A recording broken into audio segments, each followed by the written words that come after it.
The stars looked different from the observation deck of the USS Intrepid. Commander Abigail Porter stood with her hands clasped behind her back, watching as the ship's faster-than-light drive wound down. The year was 2157, and humanity had finally reached beyond their solar system.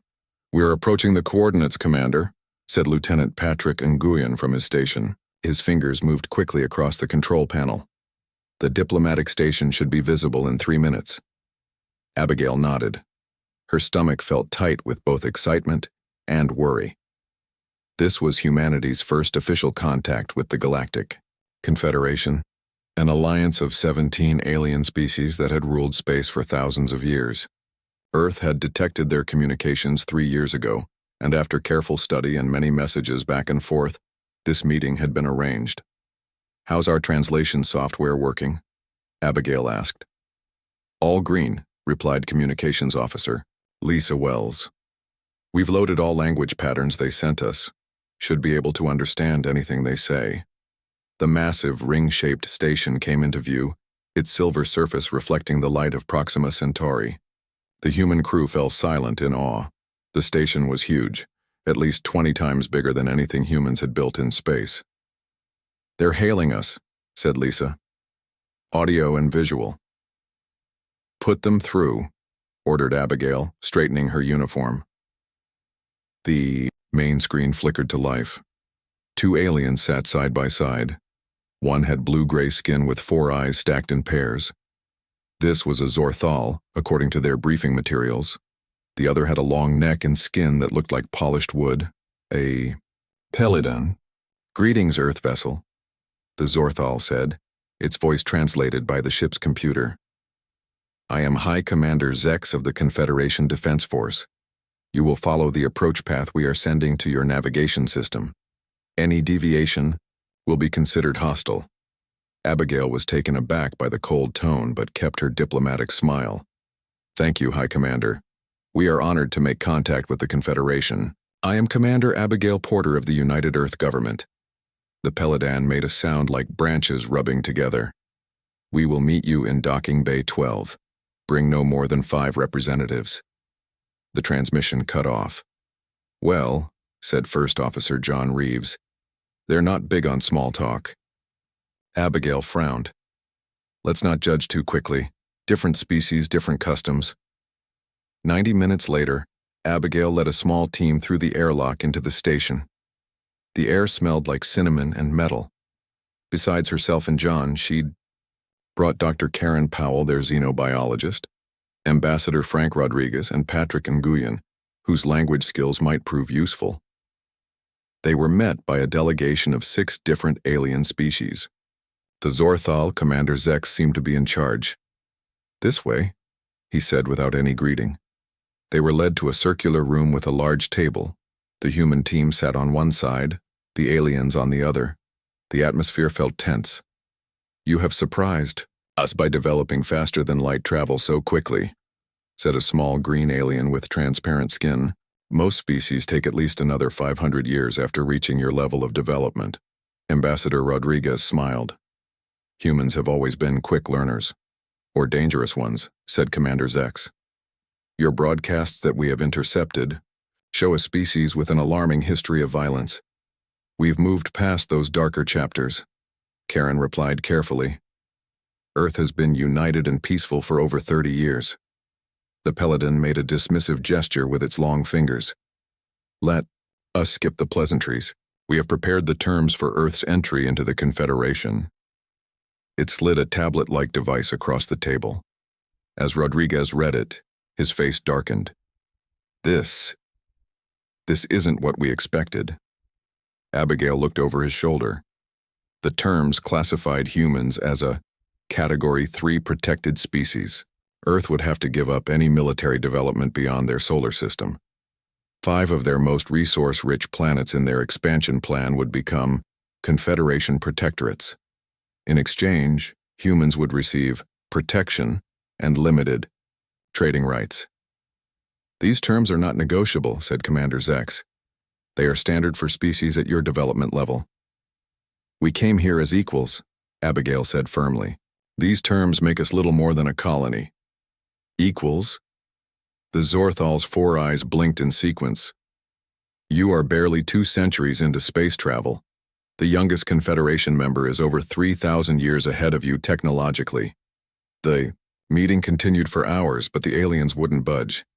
As they returned to their ship, the human team was quiet and troubled. Back on the Intrepid, they gathered in the conference room. They see us as children, Rodriguez said angrily. Or, worse, as resources to be harvested. Patrick Nguyen raised his hand. Commander, while we were docked, I picked up some internal communications. Their security encryption isn't as good as they think. He connected his device to the main screen. I think you should see this. The screen showed 2 aliens, a Zorthal, and a species they hadn't met yet, in conversation. The humans' Jupiter moons alone contain enough rare elements to fuel our fleets for decades, the unknown alien was saying. Once they accept protected status, we can begin extraction within a year. And if they refuse, asked the Zorthal, then we proceed with alternative measures. Their military capability is laughable. One mid-sized battle group could secure their entire system. Abigail shut off the screen, her face grim. So that's their real plan. What do we do? Asked Karen. We can't match them militarily. We go home, Abigail said firmly. We tell Earth what we've learned. They think we're primitive and weak, but they've made a critical mistake. What's that? John asked. Abigail's eyes hardened. They've underestimated how quickly humans can adapt when threatened. If they want to see our capacity for war, they'll get more than they bargained for. 3 weeks later, the Intrepid returned to Earth. An emergency summit was called with all major world leaders. In a secure conference room deep beneath Geneva, Abigail and her team presented their findings. They see us as easy prey, she concluded, and they're already making plans to take what's ours. President Sofia Martinez stood up. Then we have no choice. For the first time in 30 years, humanity must prepare for war. General Chris Blackwell, head of Earth's Defense Forces, spoke next. I've been working with our top scientists on theoretical designs. With the data your team brought back on their technology, we might be able to create something they won't expect. He pulled up a holographic display of a ship design unlike anything Earth had built before. This is Project Thunderbolt, he said, and it might be our only chance. Around the table, the leaders of Earth nodded grimly. The vote was unanimous. Construction would begin immediately on Europa, hidden beneath the moon's icy surface. Humanity's first true warship was about to be born, and when it appeared, the galaxy would never be the same. Europa's surface was a frozen wasteland, but 3 miles below it buzzed with activity. The secret facility, codenamed Olympus, stretched for miles in a massive cavern carved from the ice and rock. Thousands of engineers, scientists, and military personnel worked around the clock. They had one mission: build humanity's best hope for survival. Dr. Jason Rodriguez stared at the holographic model floating before him. The ship looked nothing like the sleek exploration vessels Earth had built before. This was different. This was built for war. How's the weapons system coming along? Asked Samantha Wright, the lead engineer on Project Thunderbolt. Her red hair was pulled back in a messy ponytail, dark circles under her eyes. We've solved the heat dispersion problem, Jason replied. The quantum cannons can now fire 3 times in quick succession without overheating. Samantha nodded, making notes on her tablet. Good. Admiral Carter wants a full progress report in an hour. Jason rubbed his tired eyes. He had been working 16-hour days for months now. Sometimes he wondered about the ethics of what they were building. A ship designed to kill. But then he remembered the intercepted Confederation plans to strip Earth's colonies and treat humans like cattle. They had no choice. The massive construction bay was a hive of activity. The USS Defender was taking shape, a dark, angular vessel that looked more like a predator than a ship. Unlike the ornate vessels of the Confederation with their decorative spires and ceremonial design elements, the Defender was built for pure function. Every line, every curve, served a purpose. Impressive, isn't it? Jason turned to see Olivia Bennett, the chief security officer for the project. Her uniform was crisp despite the late hour. Terrifying is more like it, Jason said quietly. Olivia studied him. Having second thoughts? No, he said firmly. Just wishing we had another option. We tried diplomacy. They saw it as weakness. Olivia's face softened slightly. Come on, the Admiral's briefing is in conference room 3. They walked through the bustling corridors of the facility. Workers nodded respectfully as they passed. Everyone here knew what was at stake. Admiral William Carter was a tall man with steel-gray hair and eyes that had seen too much war. He stood at the head of the conference table as the project leaders filed in. Let's get started, he said without preamble. Intelligence reports that Confederation harvest ships have entered the outer solar system. They're earlier than we anticipated. A ripple of concern went through the room. How much time do we have? Asked Chief Engineer Wright. Best estimate? 3 months before they reach Earth. The Admiral pulled up a holographic display showing the Confederation fleet positions. We've been hiding our preparations well, but they'll detect us eventually. The Defender is only at 60% completion, Samantha said. We need at least 6 more months. You have 3, Admiral Carter replied flatly. Whatever isn't finished, we'll have to do without. Eric Daniels, the intelligence analyst who had been monitoring Confederation communications, cleared his throat. Sir, there's something else. We've detected unusual readings near Saturn. We think they may have sent an advanced scouting party. The room went silent. Can we intercept? Asked Olivia. Not yet, Admiral Carter said. Our current ships would be no match. We need to stay hidden as long as possible. Jason studied the Admiral's face. There was something he wasn't saying. What about the research station on Titan? Jason asked. There are 300 people there. The Admiral's expression remained neutral, but his eyes gave him away. We've sent warning to evacuate, but if the Confederation scouts find them first, he didn't need to finish the sentence. Everyone understood the implications. Then we work faster, Samantha said firmly. Double shifts, no breaks. I've already authorized the use of stimulants for anyone who wants them, Admiral Carter said. This is no time for half measures. As the meeting broke up, Jason found himself walking alongside Olivia again. You look troubled, she said. Those people on Titan were leaving them exposed. Olivia stopped walking and turned to face him. Look, I don't like it either. But if we reveal ourselves now, we lose our one advantage. Surprise. The Defender is the only ship we have that might stand a chance. Jason knew she was right, but it didn't make it easier. 2 weeks later, the news came. The Confederation scout ships had found the research station on Titan. There had been no warning, no demands. They had simply opened fire, destroying the station, and killing everyone aboard. The entire Olympus facility observed a minute of silence for the dead. Then they worked harder. Jason found himself spending more time with Olivia. Something about her strength helped him focus on what needed to be done. One night, working late in his lab, she brought him coffee. You should get some sleep, she said. So, should you? He replied. She smiled slightly. I sleep when the work is done. Then we'll both be awake until the Defender launches. Something changed in her expression. Jason, about that, I've been assigned to the crew. He looked up sharply. You're going on the ship? Someone needs to make sure our weapons work as intended in actual combat. She said it matter-of-factly, but there was something else in her voice. Jason realized with sudden clarity that he cared for her more than he had admitted to himself. The thought of her facing the Confederation ships filled him with dread. Be careful up there, was all he managed to say. Always am, she replied softly. The next month passed in a blur of frantic work.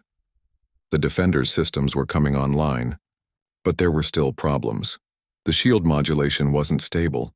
The new gravity-based weapons system had a dangerous power fluctuation, but they had no more time. Admiral Carter called a final briefing. The room was tense as he brought up the latest intelligence. A Confederation fleet has entered the inner solar system, he announced. They're calling it a diplomatic mission, but our analysis of their ship configuration shows it's actually a colonization force. He pulled up footage from the Mars Defense Satellite. 7 alien ships, each larger than anything humans had built before, were heading toward Earth. "The Defender launches tomorrow," Admiral Carter said. "Ready or not?" The captain of the Defender would be Natalie Reed, a decorated commander who had led Earth forces in the final world conflicts before unification. She entered the room, her uniform bearing the new insignia of Earth's Space Defense Force. "The ship may not be complete," she said, addressing the room, "but our resolve is absolute. The Confederation thinks they know what humans are capable of." Her eyes were fierce. "They're about to learn how wrong they are." Later that night, as final preparations were underway, Jason found Olivia on the observation deck. Through the transparent ceiling, Jupiter filled half the sky, its massive presence a reminder of how small they all were. "Tomorrow," she said simply. "Tomorrow," he echoed. Without thinking, he reached out and took her hand. She didn't pull away. "When this is over," he said, "if we survive." "When this is over," she corrected him. "We'll figure it out together." They stood in silence, watching as the nearly completed USS Defender was moved into launch position. Humanity's first warship gleamed under the work lights, dark, dangerous, and beautiful in its own way. The next day it would rise to meet its destiny. Launch day arrived with a sense of quiet dread. The USS Defender's crew of 150 had been selected from Earth's best and brightest. They stood in formation in the massive launch bay as Captain Natalie Reed addressed them one final time. "Today we carry the hopes of all humanity," she said, her voice steady and strong. "The Confederation believes we are weak. They believe we will surrender without a fight. They are wrong." The crew boarded in silence. Each person knew their role. Many had trained together in simulations, but the Defender itself was still largely untested. Systems that should have gone through months of trials were being used for the first time in actual combat conditions. On the bridge, Captain Reed took her command chair. Around her, the crew worked with practiced efficiency despite their nervousness. "Navigation status?" she asked. Lieutenant Kyle Jackson looked up from his console. "Course plotted to intercept the Confederation fleet near the moon's orbit, Captain." "Weapons?" "Olivia." Bennett's voice was calm. "All systems online. Quantum cannons at 87% capacity. Gravity missiles armed and ready." "Engineering?" Chief Engineer Samantha Wright's voice came through the comm system. "Engines at full power, Captain. Shield generators are stable for now, but we haven't tested them under fire." "Communications?" "All channels clear," responded Communications Officer Alice Carter. "We're maintaining radio silence as ordered." Captain Reed took a deep breath. This was it. Launch sequence begin. Deep beneath Europa's icy surface, massive doors slid open. The water that had been kept from freezing by heating elements now provided the perfect cover. The USS Defender rose silently through the artificial tunnel, pushing through water and then ice until it emerged into space. The ship was dark against Jupiter's swirling storms, a shadow with purpose. Its design bore little resemblance to previous human vessels. Where they had been white and cylindrical with obvious engines and habitat modules, the Defender was angular and black. Its hull absorbed light rather than reflecting it. Even its engine exhaust was hidden, captured, and redirected to prevent easy tracking. "We're clear of Europa," reported Lieutenant Jackson. "Setting course for Earth intercept." "Engage at full speed," ordered Captain Reed. The Defender's revolutionary engines powered up. Unlike conventional drives that left a trail of energy, these created a localized warp field, another technology the Confederation had overlooked. The ship accelerated rapidly, heading toward Earth where the alien fleet waited. In the weapons control center, Olivia ran final checks on her systems. The quantum cannons were Dr. Rodriguez's design, weapons that fired packets of altered space-time rather than physical projectiles. The gravity missiles created temporary but intense gravitational distortions that could tear a ship apart from the inside. "All weapons show green," she reported, "but without real-world testing I can't guarantee performance." "We'll find out soon enough," replied Captain Reed. The journey to Earth took less than a day with their new engines, As they approached the moon, sensors detected the Confederation fleet in high Earth orbit. 7 vessels, reported Sensor Officer Paul Chen. 6 match known Confederation warship designs. The 7th is larger, likely a colony vessel carrying their settlement equipment. They're positioning themselves over major cities, added Lieutenant Jackson. Classic intimidation tactic. Captain Reed's jaw tightened. Tactical display. The main screen showed Earth with the Confederation ships forming a loose pattern above population centers. They clearly weren't expecting any resistance. They haven't detected us yet, Olivia said. Their scan patterns suggest routine monitoring only. Good. Here's the plan, said Captain Reed. We'll target their lead military vessel first. Quick surgical strike to demonstrate our capabilities. Then we offer them a chance to withdraw. You think they'll take it? Asked First Officer Alan Robinson. No, Reed replied honestly. But I want history to remember that we tried. The bridge fell silent. Everyone understood the stakes. Take us in, Lieutenant Jackson. Stealth approach profile. The Defender glided toward Earth, its advanced materials absorbing any scans directed its way. They passed the moon's orbit undetected. Weapons. Range in 30 seconds, Olivia announced. All hands to battle stations, ordered Captain Reed. Shields to maximum. Throughout the ship, crew members braced themselves. In engineering, Samantha Wright watched her power distribution displays intently. This would be the first real test of their systems. Target their command vessel, Captain Reed said. Prepare to fire quantum cannons.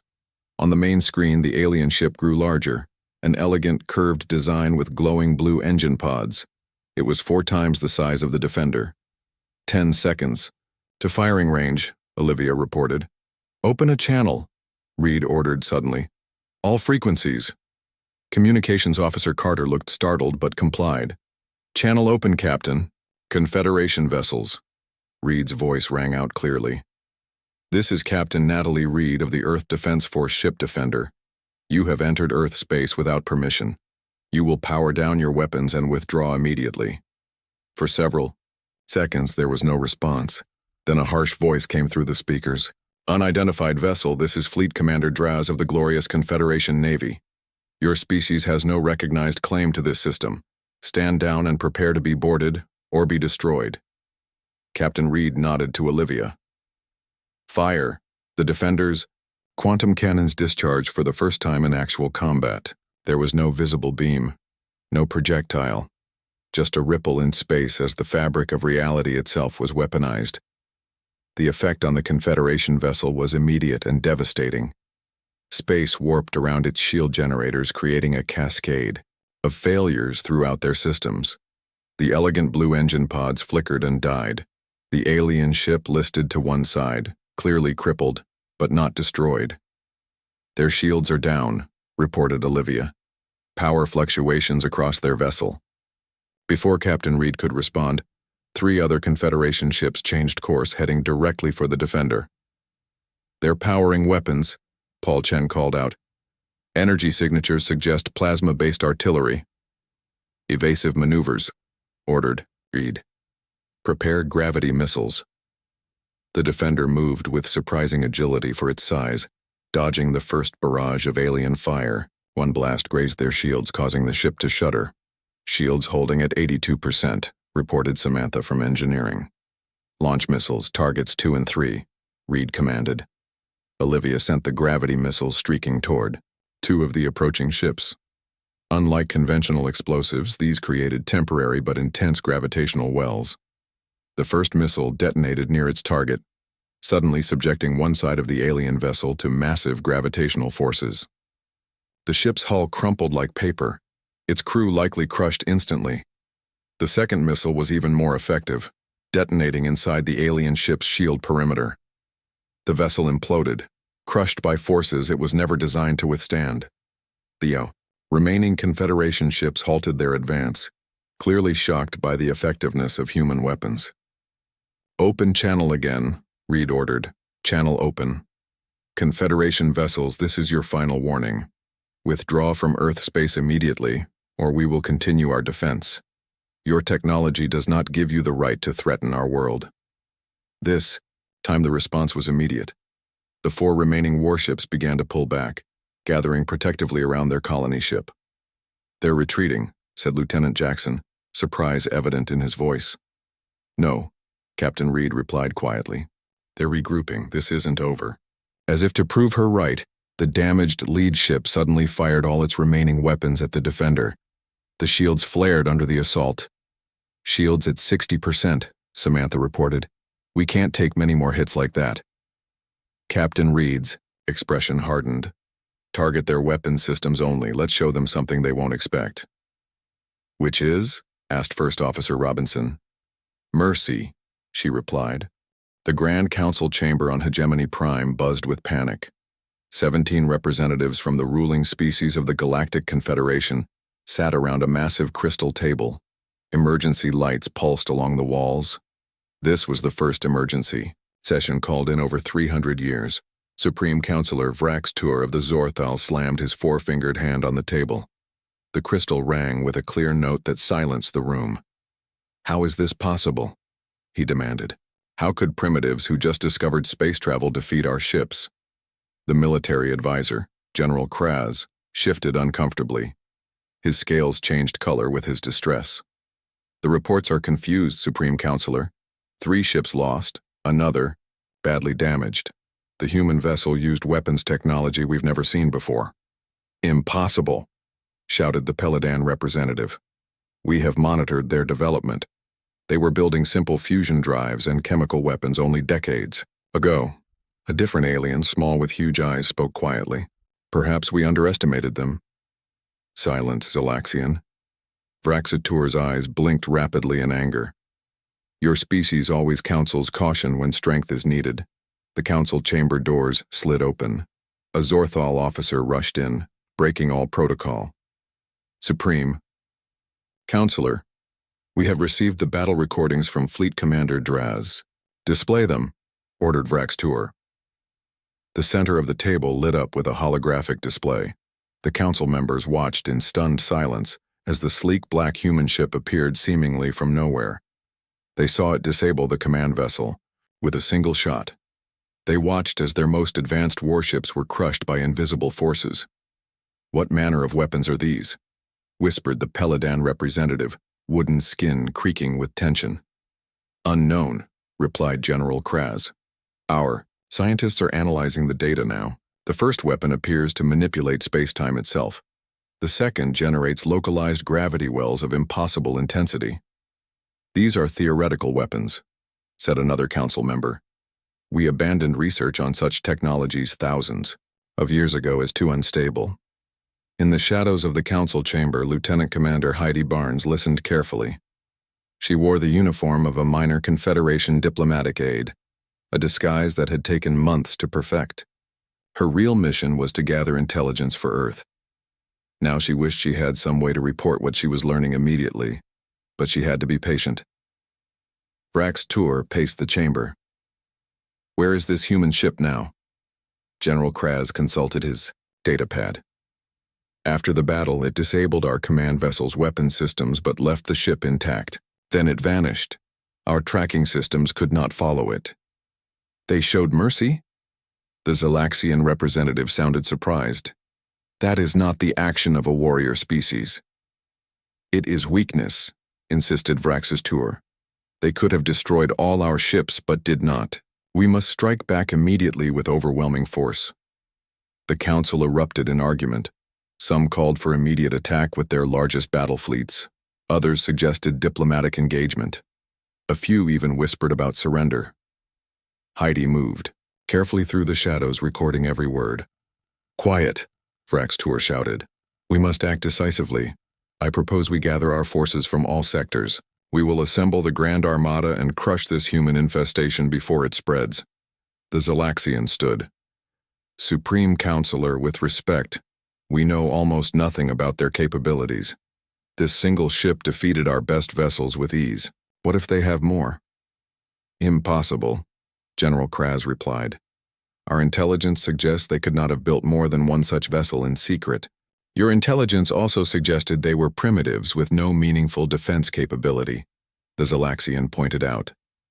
"Yet here we are." The chamber fell silent as the truth of those words sank in. A new voice spoke. The Tyrellian representative, who rarely participated in military discussions. What troubles me is not just their weapons, but their approach. They did not announce themselves. They did not posture or threaten before attacking. They simply acted when the moment was right, like predators, agreed the Zalaxian. Efficient, patient. We have ruled space unchallenged for 10,000 years, said Vraxtur. We will not be threatened by upstarts. Heidi slipped out of the chamber as the argument continued. She made her way through the massive government complex, passing aliens who never looked twice at her carefully crafted disguise. Her heart pounded. The information she carried could save Earth. Back in the council chamber, a new problem arose. Supreme Counselor, called an aide who rushed into the room. Our deep space tracking station has detected something entering the hegemony system. What is it? Demanded Vraxtur. The aide's voice trembled. It appears to be the human ship. The council chamber erupted in chaos. Hegemony Prime was the heart of the Confederation, protected by the largest defensive fleet in known space. No enemy had ever penetrated this far. Impossible, Vraxtur shouted. They cannot know the location of our homeworld. We have kept it secret from all non-member species. They must have followed Commander Draz's ship when it retreated, suggested General Kraz. Through 7 hyperspace jumps, no one could track that. The Zalaxian representative spoke softly. Yet, here they are. The security alarms began to sound throughout the government complex. Red emergency lights bathed the council chamber. Get me visual, ordered Vraxtur. The holographic display changed to show space above Hegemony Prime. There, floating serenely, among the defensive satellites and patrol ships, was the USS Defender. It made no aggressive moves. It simply waited. They're inside our defense grid, whispered General Kraz. How did they get past our sensors? They're hailing us, reported an aide. Vraxtur straightened his ceremonial robes. Put them through. Show no fear. The holographic display changed to show Captain Natalie Reed sitting calmly in her command chair. Greetings, representatives of the Galactic Confederation. I am Captain Natalie Reed of the Earth Defense Force Ship Defender. We apologize for the unannounced visit, but your ships weren't very welcoming in our system. Vraxtur fought to keep his voice steady. Your presence here is an act of war, human. This system is protected by the largest fleet in the galaxy. Captain Reed smiled slightly. Yes, we noticed them. Impressive ships, very ornate. Our sensors detected 53 major vessels currently on patrol. Is that your full defensive force? The council members exchanged alarmed glances. Her count was exactly right. State your purpose, demanded Vraxtur. Simple diplomacy, replied Reed. Your fleet came to our home uninvited. We've returned the gesture. Now perhaps we can discuss relations between our peoples as equals, rather than as conquerors and conquered. Equals? Vraxtur's 4 eyes blinked in sequence. Your species is barely out of its cradle. And yet, Reed said calmly, here we are, in the heart of your empire, having bypassed your impenetrable defenses. Perhaps age doesn't equal superiority after all. In the shadowed corners of the council chamber, several junior representatives nodded slightly in agreement, though they dared not speak up. What do you want? Asked the Zalaxian representative. A new beginning, said Captain Reed. One based on mutual respect and cooperation. The old rules of the Confederation no longer apply. Humanity won't be categorized, subjugated, or harvested. And if we refuse? Vraxtur asked. Reed's expression remained pleasant, but her eyes hardened. Then we will defend ourselves. As we've demonstrated, we're quite capable of doing so. The unspoken threat hung in the air. If one human ship could reach Hegemony Prime, undetected, what else might they be capable of? For the first time in 10,000 years, the Galactic Confederation faced an enemy that did not fear them, and that was more terrifying than any weapon. The observation deck of the USS Defender offered a stunning view of Hegemony Prime. The planet shimmered with city lights that covered entire continents. Ring-shaped space stations orbited like jewelry around a precious gem. Captain Natalie Reed stood with her hands clasped behind her back as she waited for the Confederation delegation to arrive. First Officer Alan Robinson stood beside her. "Do you think they'll actually negotiate, Captain?" "They'll come," Reed replied. "What choice do they have? We've shown we can reach their homeworld whenever we want." The door slid open. Lieutenant Commander Heidi Barnes entered, now wearing her proper Earth Defense Force uniform. She had shed her alien disguise moments after the Defender arrived in orbit, revealing herself to her fellow humans. "The delegation is on their way up, Captain," she reported. "Supreme Counselor Vrax Tour himself is leading them." Reed nodded. "Good work infiltrating their government, Commander. Your intelligence has been invaluable." "Thank you, Captain." Heidi smiled slightly. "Though I admit I'm glad to be back in a proper uniform. Those Zorthal disguises itch terribly." The ship's communication system chimed. "Captain," came Olivia Bennett's voice from the Weapons Control Center. "Confederation shuttle approaching Docking Bay 2. "Security teams in position?" Reed asked. "Yes, Captain, though I don't expect trouble. They looked pretty shaken when they requested permission to board." 10 minutes later, the observation deck doors opened again. 6 aliens entered, led by the blue-skinned, four-eyed Supreme Counselor Vrax Tour. He wore elaborate ceremonial robes with symbols of office. Behind him came representatives of 5 other Confederation species, including the small Zalaxian and a wooden-skinned Pelidan. Captain Reed stepped forward. "Welcome aboard the Defender. I am Captain Natalie Reed." Vrax Tour did not bow or offer any greeting gesture. "Your ship is impressive," he said, clearly forcing the words out. Though lacking in proper aesthetic considerations, Reed smiled slightly. "We focused on function over form. Please join us at the conference table." The humans and aliens sat on opposite sides of the table. For a moment there was silence as they studied each other. "You wish to discuss new relations between our peoples," Vrax Tour said finally. "Yes," Reed replied. "The terms you offered Earth were unacceptable. We propose a different arrangement." The Supreme Counselor's 4 eyes blinked rapidly. "You are not in a position to dictate terms to the Galactic Confederation. We have ruled space for 10,000 years. We have over 500 member species. We have millions of ships. And yet," Reed said calmly, "here we are." The Zalaxian leaned forward. "How did you develop such technology so quickly? Our records show your species was limited to chemical rockets less than a century ago." First Officer Robinson answered. "We adapt. We innovate. We don't accept limitations." "You built weapons we deemed too dangerous to pursue," said the Pelidan, wooden skin creaking with disapproval. "Because we had to," Reed said firmly. "Your Confederation planned to treat us as cattle. We found your harvest schedules for Earth's resources. We intercepted your communications about dividing our colonies." The aliens shifted uncomfortably. "That was standard procedure," Vrax Tour insisted. "New species must learn their place in the Galactic Order." "That's where we disagree," Reed said. "Humanity doesn't accept a place assigned by others. We make our own path." Ambassador Grace Collins, who had joined the Defender at the last minute before launch, placed a data pad on the table. "We've prepared a new treaty," she said. "Earth will join the Confederation as a full member with equal voting rights. Our territories will remain sovereign. We will share some technologies while developing others independently." "Impossible," sputtered Vrax Tour. "No new species has ever joined as a full member.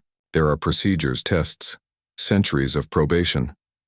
"Those rules no longer apply," Reed said quietly. "Not for us." The Zalaxian made a soft chirping sound that served as laughter. "I find these humans refreshing, Supreme Counselor. In 10,000 years we've grown complacent. Perhaps change is good." "Treason!" Vrax Tour shouted. "Wisdom," corrected the Zalaxian. "Their ship is in orbit above our capital. Their weapons could destroy our government center in moments, yet they offer peace. We should listen." A tense silence fell over the room. Finally, the Pelidan spoke. What assurances do we have that humans won't use their technology to conquer Confederation worlds? The same assurances you give us, Ambassador Collins replied. Mutual respect and shared interests. We don't want conquest. We want cooperation. Your weapons suggest otherwise, Vrax's tour said darkly. Captain Reed leaned forward. Supreme Counselor, let me be clear. We built the Defender because you threatened our world. Had you come in peace, we would have welcomed you as friends. The weapons on this ship were designed for defense, added Olivia Bennett from her position near the door. We could have destroyed your fleet entirely. We chose not to. A mistake, muttered Vrax Tour. No, Reed said firmly. A choice.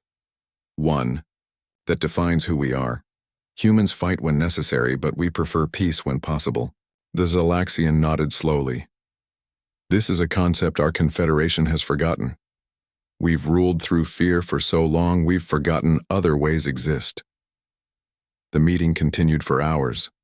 The aliens argued among themselves as much as with the humans. Old rivalries and resentments surfaced as the foundation of the Confederation was questioned for the first time in millennia. Eventually, a framework for a new agreement emerged. Earth would join the Confederation not as a subject but as an equal. Other member species would be granted more rights. The rigid hierarchy that had defined galactic politics would begin to change. As the aliens prepared to return to their shuttle, the Zalaxian approached Captain Reed privately. You've started something today that cannot be stopped, he said. Many younger species in the Confederation have chafed under Zorthal rule. They will see humanity as an example. Is that a warning? Reed asked. An observation, replied the Zalaxian. Change was long overdue. After the delegation departed, Reed stood alone on the observation deck, watching the glittering planet below. First Officer Robinson joined her. Do you think they'll honor the agreement? Some will, some won't, Reed said.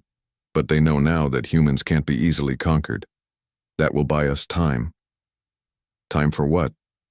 To build more ships, to forge alliances with other species, to change the galaxy for the better. 6 months later, Admiral Natalie Reed stood on a similar observation deck, this time aboard Earth's newest space station.